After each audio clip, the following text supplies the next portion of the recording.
तो काबुल में हुए हमले की गूंज दुनिया के कोने कोने में सुनाई दी। धमाके में बेकसूर लोगों की मौत से दुनिया इस वक्त सदमे में, साथ ही गुस्से में भी है, क्योंकि ये सिर्फ अफगानी नागरिकों और अमेरिकी सैनिकों पर हमला नहीं, बल्कि पूरी मानवता पर एक चोट है। आईएस के आतंकियों ने काबुल में बेगुनाहों का खून बहाया तो दुनिया भर में लोगों का खून उबलने लगा। अमेरिकी सैनिकों समेत 60 से ज्यादा लोगों की मौत के मातम के साथ ही चारों तरफ एक ही आवाज उठने लगी है कि काबुल के कातिलों से बदला लो। सबकी निगाहें अमेरिका की तरफ लगी थी और देर रात करीब 3 बजे बाइडेन दुनिया के सामने आए और बदले का ऐलान कर दिया। अमेरिका ने इसी तरह आईएस के मुखिया बगदादी को भी मौत के घाट उतारा था। अब एक बार फिर अमेरिका पूरी ताकत से आतंकियों पर कहर बनकर टूटने का ऐलान कर रहा है। दरअसल करीब 1.5 साल बाद अफगानिस्तान में अमेरिकी सैनिकों की मौत का मामला सामने आया है। मानवता को लहूलुहान करने वाले हमले को लेकर दुनिया के बाकी देश भी आईएस आतंकियों पर लानत मलामत भेज रहे हैं।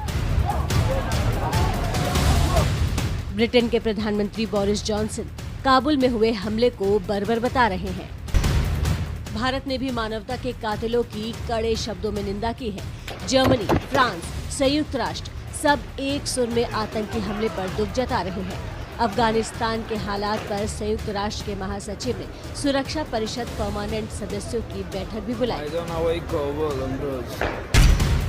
तालिबान और पाकिस्तान ने भी धमाके में हुए लोगों की मौत की घटना पर दुख जताते हुए आतंकी हमले की निंदा की है। हालांकि इस धमाके के बाद ब्लेम गेम भी शुरू हो गया है। रेडियो पाकिस्तान से बात करते हुए तालिबान प्रवक्ता जबीउल्लाह मुजाहिद ने एयरपोर्ट पर उस जगह धमाके का दावा किया है जिसकी सुरक्षा अमेरिकी सैनिकों के पास है।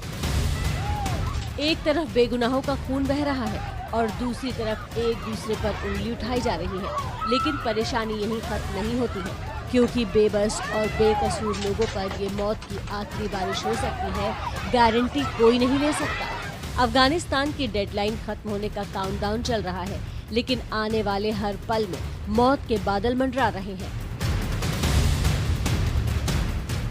फ्रांस ने अगले कुछ घंटों को काफी खतरनाक होने की आशंका जताई है।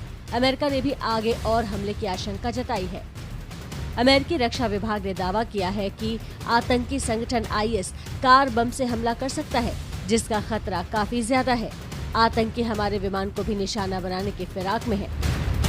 इटली ने तो और भी डराने वाला दावा किया है। इटली के रक्षा सूत्रों का दावा है कि काबुल एयरपोर्ट से उड़ान के बाद इटली के सैनिक विमान पर फायरिंग भी की गई।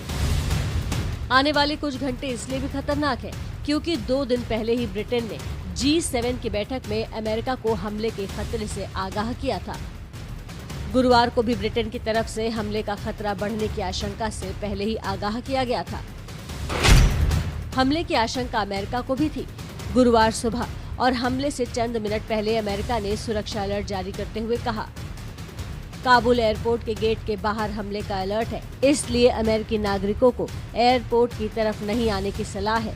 सरकार की तरफ से अगले आदेश तक एयरपोर्ट की तरफ न आएं। अलर्ट के बावजूद हमले को टाला नहीं जा सका और 60 से ज्यादा बेगुनाह लोग आतंक की भेंट चढ़ गए।